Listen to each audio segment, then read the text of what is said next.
Mengapa 50 orang terkaya setara kekayaannya dengan 55 juta penduduk Indonesia?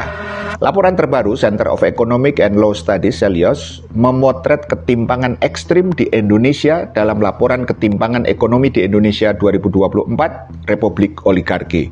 Dalam laporan tersebut Celios mencatat harta 50 orang terkaya di Indonesia kini setara dengan total kekayaan sekitar 55 juta penduduk. Apa yang sesungguhnya terjadi?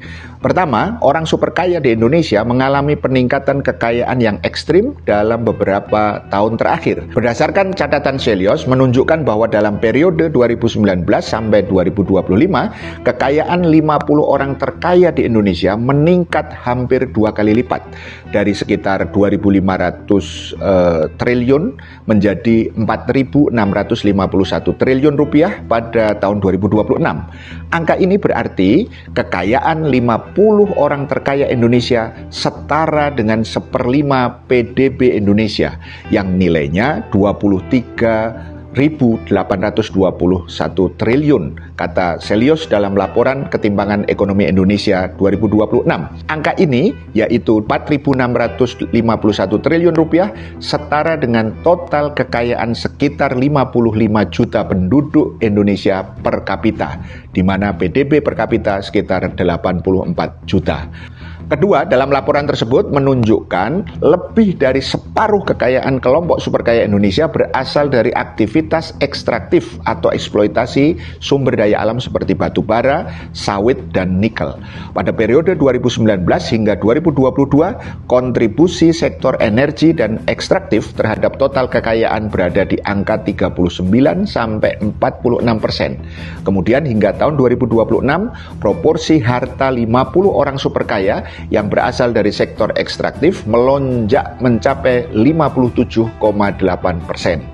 Ketiga, Direktur Kebijakan Publik Celios, Media Wahyudi Askar, menyebut kondisi ini sebagai indikasi kuat bahwa Indonesia makin bergerak menuju sistem ekonomi yang dikuasai segelintir elit. Insight dari laporan ketimpangan ini adalah betapa cepatnya negara ini menjadi republik oligarki. Oligarki saat ini sukses membentuk Indonesia menjadi dua wajah, ujarnya dalam peluncuran laporan tersebut di Jakarta Selasa 21 April yang lalu.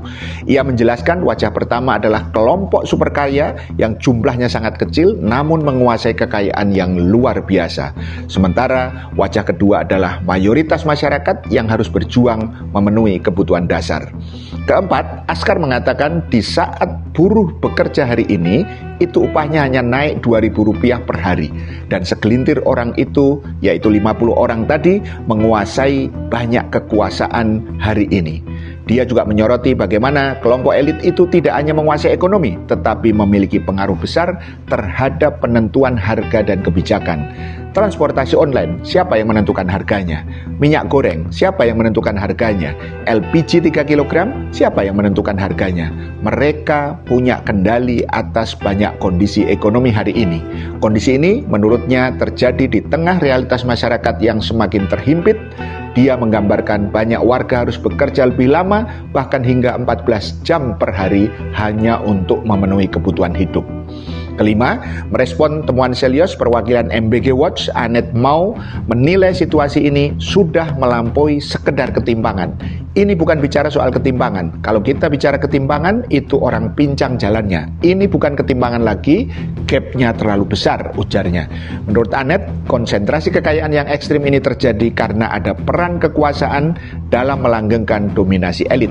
Yang ada adalah konsentrasi kekayaan yang dimungkinkan, disengajakan, didorong dan dilindungi oleh kekuasaan dan pembuat undang-undang, tegasnya. Keenam, sementara itu dosen Sekolah Tinggi Hukum Jentera, Bivitri Susanti, menjelaskan bahwa ketimpangan bukanlah sesuatu yang terjadi secara alami, melainkan hasil dari sistem dan kebijakan yang dibentuk oleh elit. Bivitri juga kemudian menyoroti bagaimana kebijakan publik kerap kali justru memperkuat ketimpangan, termasuk melalui regulasi yang mempermudah penguasaan sumber daya oleh kelompok tertentu. Kemiskinan itu bukan nasib, tetapi karena secara struktural kita dimiskinkan. Ini semua soal sistem.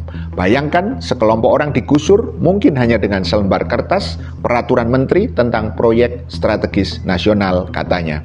Sampai titik ini kita menjadi semakin paham betapa berbahayanya sistem ekonomi kapitalisme yang senantiasa serakah dalam mengeruk kekayaan rakyat dan hanya menguntungkan segelintir orang, dan orang-orang ini, yaitu para oligark dari elit ekonomi, kemudian bersekongkol dengan oligark politik, para elit penguasa, membuat kerusakan. Fasad berupa ketimpangan semakin yang melebar, kemiskinan, kerusakan lingkungan, dan degradasi kemanusiaan atau dehumanisasi.